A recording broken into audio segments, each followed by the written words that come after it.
Hello guys, welcome to my YouTube channel. आज की video का हमारा टॉपिक है प्रपोजिशन। आज की वीडियो में हम इंग्लिश ग्रामर के इस इम्पोर्टेंट टॉपिक को कंप्लीट करेंगे। चलो स्टार्ट करते हैं। सबसे पहले हम प्रपोजिशन की डेफिनेशन देख लेते हैं। तो a preposition is a word place before a noun और a pronoun to show its relation with other words in the sentence. मतलब प्रपोजिशन वो शब्द है जो किसी नाउन या प्रोनाउन के पहले आकर उसका रिलेशन यानी संबंध वाक्य के बाकी शब्दों के साथ बताते हैं। तो अब ये रिलेशन बताता कैसे? जैसे मैं कहूँ बिल्ली टेबल है, तो इस बात का कोई सेंस हुआ। लेकिन अगर मैं यहाँ अंडर लगा दूं और कहूँ बिल्ली टेबल के नीचे है, the cat is under the table, तो ये जो हमने ये बताया ना कि बिल्ली कहाँ है, किस जगह पर है, यही प्रपोजिशन है। आई होप अब आप प्रपोजिशन का मीनिंग समझ गए हो। आज की वीडियो में हम ये 7 प्रपोजिशन को देखेंगे कि ये कैसे यूज होता है, इनका कहाँ यूज होता है, इनका क्या मतलब होता है, विद ट्रिक। हम इस ट्रिक के साथ में समझेंगे। स्टार्ट करते हैं। तो स्टार्ट करते हैं। फर्स्ट जो हमारी प्रपोजिशन है वो है फ्रॉम। इसका यूज हम, इसका जो मतलब उतना से के लिए होता है। आपको किसी भी सेंटेंस में जब से दिखे कि मैं देहरादून से आ रहा हूँ, तो यानी किसी जगह से या फिर किसी भविष्य से, भविष्य के समय से इसका इसका यूज होता है। फ्रॉम सम प्लेस, प्लेस का यूज होगा। फ्यूचर टाइम के लिए इसका यूज होगा। फ्रॉम एनी सोर्स के लिए इसका यूज होगा। इन तीनों का यूज कैसा होगा वो हम अब डिटेल में समझते हैं। तो मैंने इसके 3 यूजेस बताए। पहला यूज है इसका किसी जगह से के लिए, यानी फ्रॉम अ प्लेस के लिए। जब कोई व्यक्ति या वस्तु किसी स्थान से अलग होकर कहीं और जाती है ना, तब इसका हम यूज करते हैं। जैसे वह मुंबई से आ रही है, तो वो एक स्थान से दूसरी जगह पर आ रही है, तो she is coming from Mumbai. कहाँ से आ रही है? मुंबई से। जब भी कोई व्यक्ति या फिर कोई चीज किसी स्थान, किसी प्लेस से अलग होकर कहीं और जाती है ना, बिल्कुल मतलब बिल्कुल अलग होकर कहीं और जाती है, तब इसका यूज होता है। जैसे वह मुंबई से आ रही है, she is coming from Mumbai, तो वो एक स्थान से, एक जगह से अलग होकर मुंबई आई है। ठीक है। सेकंड एग्जांपल है इसका, हम ऑफिस से घर लौट रहे हैं, यानी हम ऑफिस में थे, अब ऑफिस से निकल रहे हैं, अब घर लौट रहे हैं, तो एक जगह से दूसरी जगह पे हम आ रहे हैं, तो इसका क्या बनेगा English? We are returning home from the office. दूसरा यूज था फ्रॉम का, from a point in time के लिए, यानी किसी समय से। जब कोई काम किसी निश्चित समय या दिन से शुरू होने वाला हो ना, तब इसका यूज होता है। यानी जब कोई काम किसी एक फिक्स, जो हमने एकदम फिक्स टाइम तय कर रखा है, उस टाइम से अगर शुरू होता है ना, तो इसका यूज होता है। जैसे मैच शाम 5 बजे शुरू होगा, तो ये फिक्स है, एक निश्चित समय है कि हाँ मैच जो है वो 5 बजे शुरू होगा, तो क्या बनेगा? The match will start from 5 PM। From a point in time, यानी किसी फिक्स समय से के लिए भी इसका यूज होता है। वह अगले सोमवार से कॉलेज जाएगा, तो ये एक निश्चित समय है कि वो अगले सोमवार से जाएगा कॉलेज, तो इसकी इंग्लिश क्या बनेगी? He will go to college from, से के लिए क्या लगाएंगे हम? From next Monday. तो फ्रॉम का थर्ड यूज है किसी स्रोत या माध्यम से, यानी फ्रॉम अ सोर्स या ओरिजिन के लिए। जब कोई चीज किसी जरिए, साधन या व्यक्ति से मिलती है, तब इसका यूज होता है। यानी जब हमें कोई नॉलेज मिले या फिर कोई चीज हमें, कोई जानकारी, कुछ भी जब हमें किसी जगह से मिलती है ना, तब हम इसका यूज करते हैं। जैसे मैंने ये इंग्लिश यूट्यूब से सीखी, तो मुझे ये नॉलेज कहाँ से मिली है? ये मेरा साधन क्या है? यूट्यूब है। यूट्यूब से मुझे मिली है ना इंग्लिश, कि मैंने इंग्लिश जो सीखी है वो यूट्यूब से सीखी है, तो ये यूट्यूब जो है वो मेरा साधन है। I learn this English from YouTube. इसका मीनिंग है जब कोई चीज किसी जरिए, साधन या व्यक्ति से, किसी इंसान से मिलती है, तो हम फ्रॉम का यूज करते हैं। मैंने ये इंग्लिश यूट्यूब से सीखी, I learn this English from YouTube. हमें विटामिन सी नींबू से मिलता है, तो हमें कोई चीज कहाँ से मिल रही है? नींबू से। विटामिन सी मिल रहा है हमें नींबू से। We get vitamin C from lemon. ठीक है। तो इसका थर्ड यूज यही था कि किसी स्रोत या माध्यम से किसी चीज का मिलना। अब हमारी सेकंड प्रपोजिशन है ऑफ, जिसका मतलब भी से होता है, पर इसका जो यूज है वो डिफरेंट होता है फ्रॉम से। जैसे कि ऑफ का मतलब होता है किसी सतह, सरफेस से अलग होना या हटना। Leaving a surface to get separated from it. मतलब जब कोई चीज किसी जगह से अलग होती है ना, तब हम इसका यूज करते हैं। जैसे मैंने मोबाइल को बिस्तर से उठाया, तो मोबाइल कहाँ रखा हुआ था? बिस्तर पे।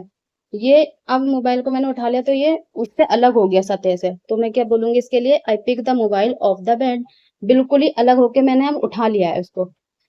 अब जैसे बंदर पेड़ से कूदा, तो बंदर जो है वो पेड़ से कूद गया, एक सतह से अलग हो गया। तो the monkey jump of the tree, जब भी कोई चीज किसी सतह से अलग होती है ना, किसी जगह से, किसी सरफेस से अलग होती है, तो हम ऑफ का यूज करते हैं। अब समझते हैं अपनी थर्ड प्रीपोजिशन को, जो है टिल और अनटिल। सबसे ज्यादा यूज होने वाली और सबसे कंफ्यूजन होती है इनमें कि टिल और अनटिल का यूज हम कैसे करें, किसके लिए होता है। तो टिल और अनटिल का यूज जो है वो तक के लिए होता है, किसी निश्चित समय सीमा को दिखाने के लिए हम इनका यूज करते हैं। इनका जो यूज है वो ऐसा होता है कि अनटिल का यूज तो थोड़ा फॉर्मल होता है, ऑफिशियल होता है।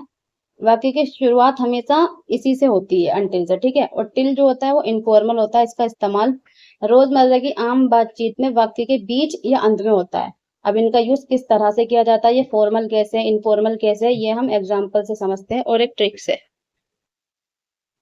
लाइन बाय लाइन का डिफरेंस देखते हैं। अभी हमने देखा कि टिल और अनटिल में ये फर्क था कि अनटिल वाक्य के शुरुआत में यूज होगा और टिल कहाँ होगा, वाक्य के बीच में। ये कैसे होगा, जैसे जब तक तुम नहीं आओगे मैं नहीं जाऊंगा, तो जब तक, until you come I will not go, ठीक है। सेकंड है, टिल का वाक्य के बीच में किस तरह यूज होगा, मैं शाम 5 बजे तक ऑफिस में हूँ, शाम के 5 बजे तक। तो तक कहाँ आया है, यहाँ पर, तो इसका बनेगा I am in the office till 5 PM। इसका जो जो मेन डिफरेंस है ना वो यही है कि जब भी वाक्य के शुरू में लगाना हो तो आंख बंद करके अनटिल लगाओ। जैसे जब भी वाक्य आपका शुरू हो ना जब तक से, स्टार्टिंग में, तो अनटिल लगाओ।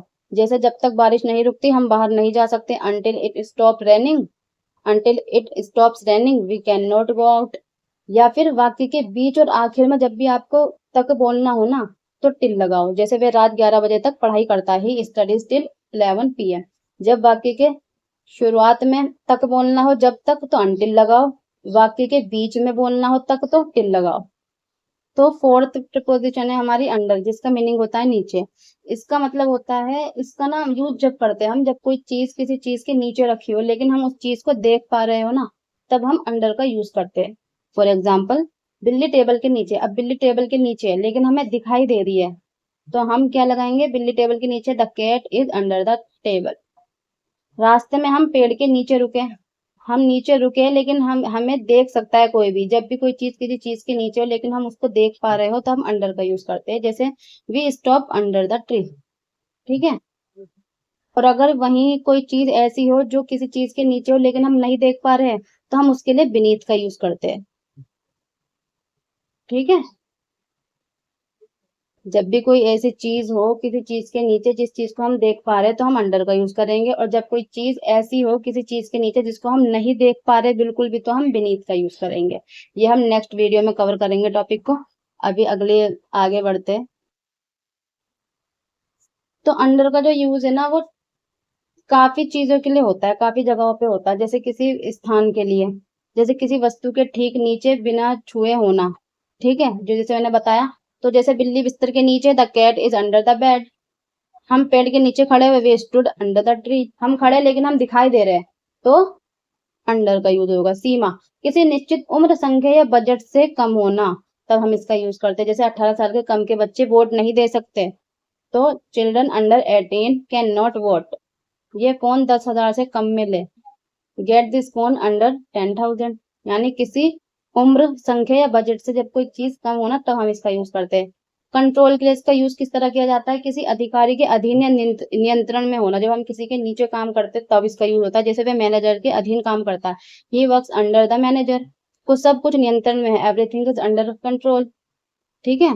फिफ्थ प्रपोजिशन है वो है बिटवीन वर्सेस अमंग। ये बहुत ही ज्यादा इंपॉर्टेंट और कंफ्यूजिंग है, बट इसको हम एक ट्रिक से समझेंगे। जैसे बिटवीन का यूज जब होता है जब कोई चीज या व्यक्ति, सिर्फ सिर्फ दो लोगों की बात हो रही है ना, या दो वस्तु की, या, तो हम बिटवीन का यूज करेंगे। सिर्फ दो चीजों की, जब दो चीजों की बात हो रही हो तब हम बिटवीन का यूज करेंगे। जैसे टॉफी को राम और श्याम के बीच बांट दो, तो यहाँ दो जने से, राम और श्याम, जब भी दो जनों की बात हो तो बिटवीन का यूज करो। जैसे distribute the toffee between Ram and Shyam.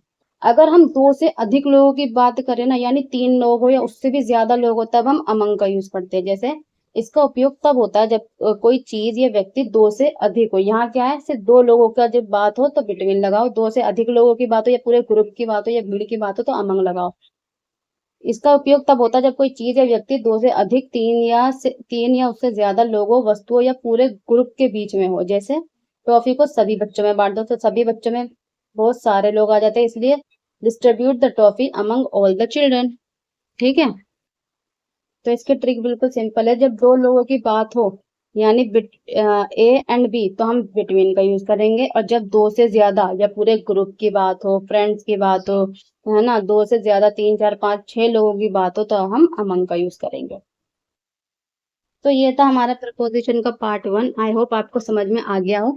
Next part में हम जो है above, below, before, after, beside, behind और अंडर और बीनीथ में डिफरेंस को समझेंगे। थ्रग, आफ्टर, बिफोर, इन सब का यूज, इन, ऑन, एट का, इन सब का यूज किस तरह से होगा प्रपोजिशन के अंदर, ये सब हम जानेंगे पार्ट 2 में।